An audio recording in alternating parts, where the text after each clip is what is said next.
level. David Blaine, oh my God, you are, so you're the GOAT and you are a man. I mean, literally, you are the GOAT of magic and doing things that are just defying laws of gravity, you know, bringing in the divine God source. And, you know, I mean, I think like doing things that being in a box for 44 days is just blows my mind. Lighting yourself on fire, like in the trailer that I saw, or covering yourself with bees. And I know you're also a man searching for greatness as well.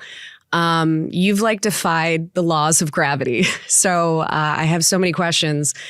So how do you prepare for being in a block of ice for 72 hours? The preparation was pretty straightforward. Actually, in the gym that I train in, my trainer, Rich Beretta, who I've worked with since my first stunt buried alive, we got a huge bin that we would fill with ice and some water. And I would just go into that bin and just see how long I could tolerate it. And I would do hours on end.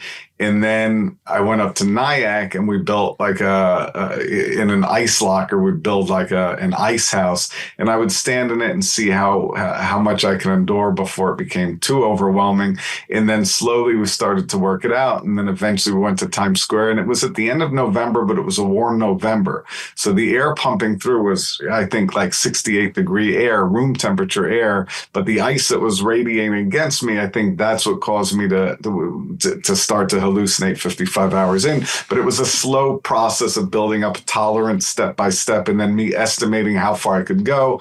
Although I didn't succeed in many cases because I wasn't fully prepared, but I thought I'd be able to. And luckily I made it out of that one alive, but never to be repeated. But that was a slow, multi-year process that probably began as a kid running barefoot in the snow with the YMCA Prince, the karate teacher that I had. Oh my God. Okay. So like, I feel like I've studied breath work for Wim Hof, and I feel like that's been all the rage, is to like get in the cold. But 3 days, like that just is, I mean, like, it's just, I don't even, you know, and then being in a box, just suspended. Was this over Times Square? Like just... No, I did that one over the River Thames, and I did a 44-day fast, basically, where I had nothing but water. And that all the stunts I had done previous to that were all... The fasting was the secret part of it, so I wouldn't have to use the bathroom, of course. But I started to realize through fasting, the brain changes quickly, and you start to experience all these feelings that you would normally never pay attention to. So I decided to make one that was only about fasting. It was also inspired in part by a Kafka story called The Hunger Artist, which is about a dime circus performer that does his show and nobody comes to watch him ever. So he puts himself in a cage where he says he's not going to eat, and slowly, day by day, for about a month, he starts to wither away. And eventually nobody can see him, but now there's throngs of people lined up to see him. And anyway, I thought England would be a great place. London would be an amazing place to do that. So I dangled a box off of a crane and stayed there for 44 days. My God. So is that related to like what the defying the laws of gravity of what Jesus has done, or was that just sort of just... No, I think it was more. So I think I was more obsessed with Harry Houdini.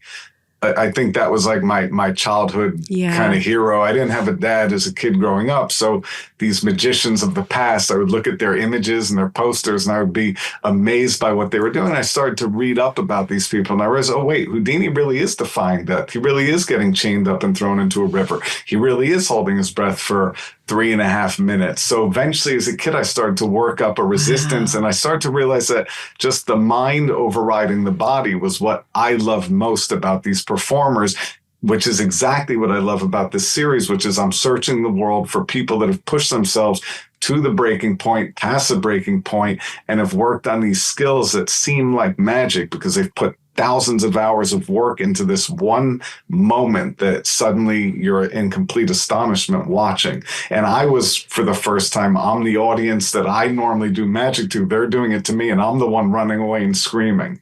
So Yeah. Are you also, my podcast is called Great Ones, and I'm sort of like trying to define, greatness and talking to just every person who's ever done something extraordinary and great in their lives. And so obviously, like, you're a man searching for greatness as well. So you're going on this journey, talking to various people of defying the laws of gravity. And what were you sort of taken back and intimidated by that experience? I mean, literally, like, you're lighting yourself on fire and then jumping into a river. You're kissing cobras, and there are, it's just discipline and massive amounts of willpower. And what I've noticed is with athletes is there's this like part where their mind is like, it's like, I don't know if it's through meditation. Do you meditate a lot? Do you do breath work? Do you call on source? Like, what, when you're doing these, like being in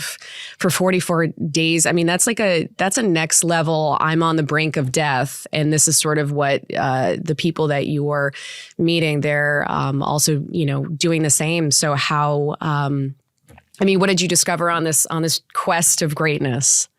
Well, the irony to everything is, like, you keep saying defying the laws of gravity. And that was like my first illusion. Was I did a levitation trick, but I think that was my first TV show. Mm-hmm. And then I think YouTube and Google started revealing secrets at that time. And I started to decide that I wanted to show things that I love where the secret is actually more interesting than what you're seeing. So I started to work on these feats or these things that I knew absolutely real, and combining those with magic to give people that moment of astonishment. And I do think that, like, in order to do it, you say, what's the process? And I think my special ability is just that I'm willing to fail repetitively over and over and over, because the goal I keep is so exciting to me, or the passion to do it, which is something that drives all the people that I met, which is why when Kobayashi in Japan said to me, oh, we're kindred spirits, I suddenly realized, wait, this has been a journey for kindred spirits. And it's people that are willing to push through the pain, break their comfort zone over and over, constantly be a student. And failure is not anything but an appropriate step to keep failing over and over and over and over and over and over and over. And then again, until eventually you get a little hint of, whoa, this just worked. And then fail, and try again. And I think that's really the willpower is simply just being able to keep pushing and pushing and pushing when most people would say, okay, that's it, I'm done. Because that's more like, that's the first step. So would you say in, being great at what you do, obviously at what you do, so you think you're willing to just get punched in the face over and over and over and be like, okay, all right, I stabbed my arm. All right, I did that, that trick wrong. Okay, let's try it again. I'll sew myself back up.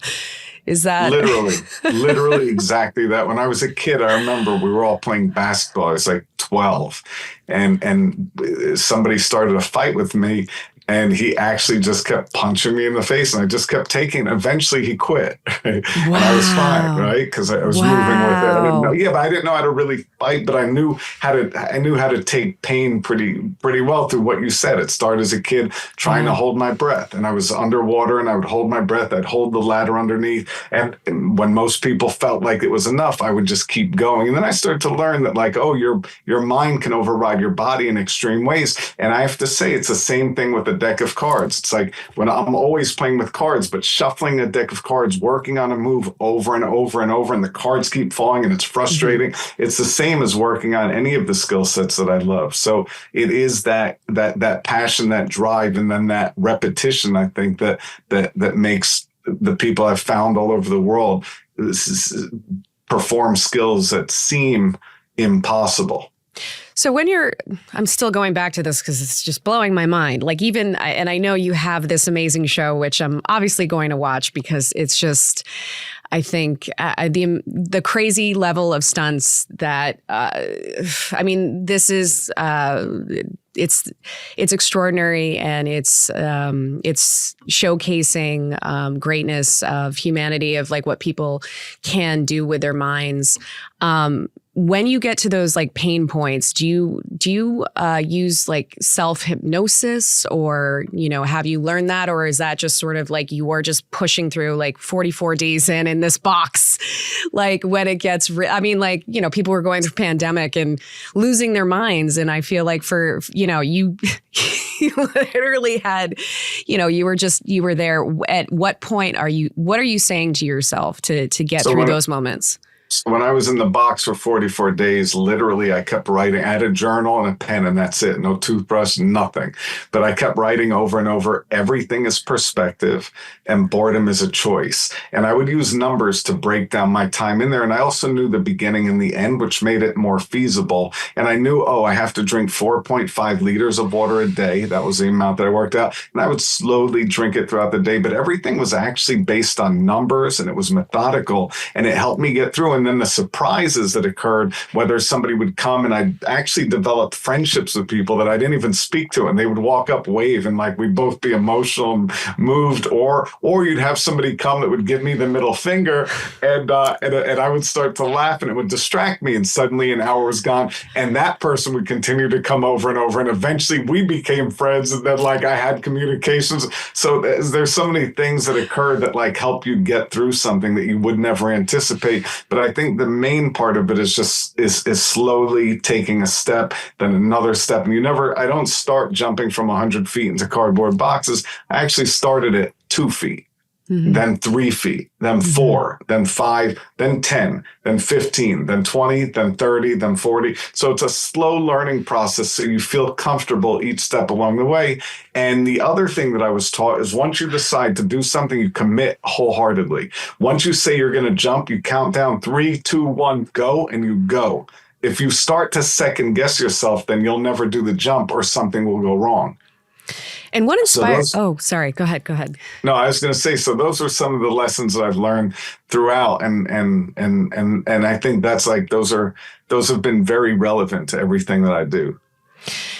And hold for the siren. Can we hear that? Are we picking that up? It's fine. No. So what inspired you to do a show like this? Like basically, you're meeting a bunch of yous.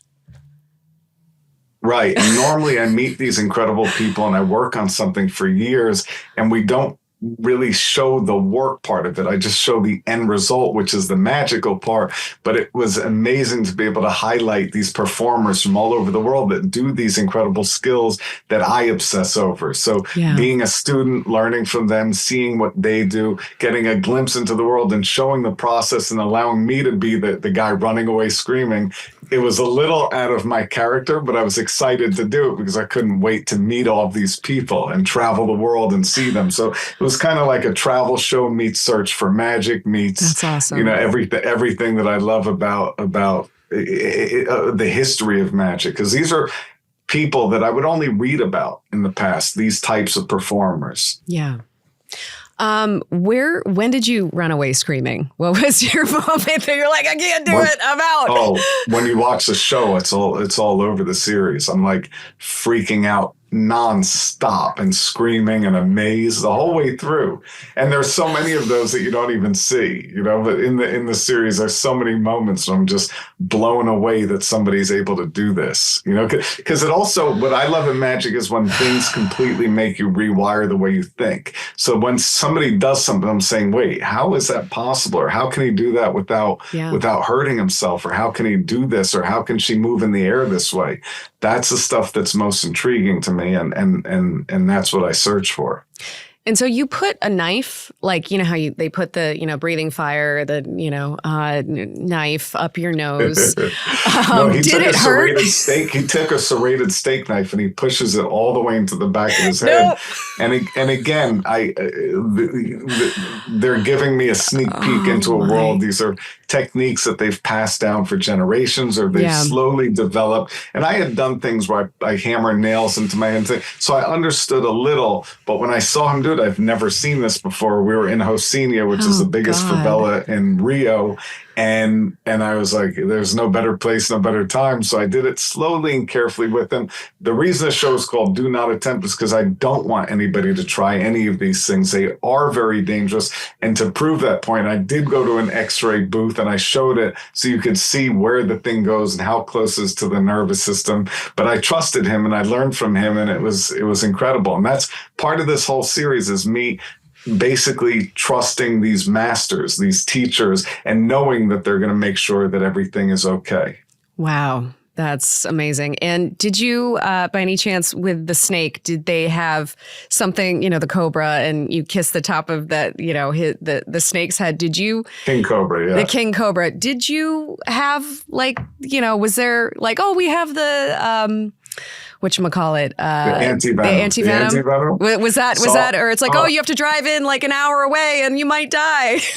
I'll explain to you the actual process of that. So when we first started trying to do the Cobra Kiss, you can see there's like a wall behind us of like a building. And the reason we did it there the first time was because we're very close to a hospital. You could see the hospital a few blocks away. So if something went wrong, we could get the anti-venom and hopefully everything would be okay. But when I actually kissed the cobra and felt comfortable, then we went into the most beautiful place in the middle of Thailand. And that's where I did the actual kiss of the cobra. And I felt comfortable that I'd be able to pull it off. So we weren't near a hospital. We did have an ambulance. We did have the anti-venom. That's why we went to town. So we did think about all the safety protocols, and we did take it very seriously. Nothing was just done on a whim. Mm-hmm. And again, I'm with possibly the best snake performer in the world, Fitz, who's also a rescuer, who's also incredible, and he loves the snake,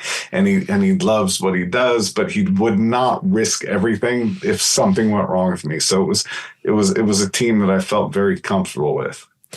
David Blaine, this has been a pleasure. You're one of the goats. I mean, in your profession, you're the goat. You're the goat. There's a lot of incredible magicians out there that I look up to, that I consider the goats. Harry Houdini? No, but there's lots of guys that you don't even know that sit around working on a move for, years on end. And it's one simple move with a deck of cards. And when you see the move, I'm like, I react the exact same way. How is that physically possible? It defies everything that I understand about playing cards and about the way the hands can move. So there's so many people in magic that I look up to that I've always considered the greatest.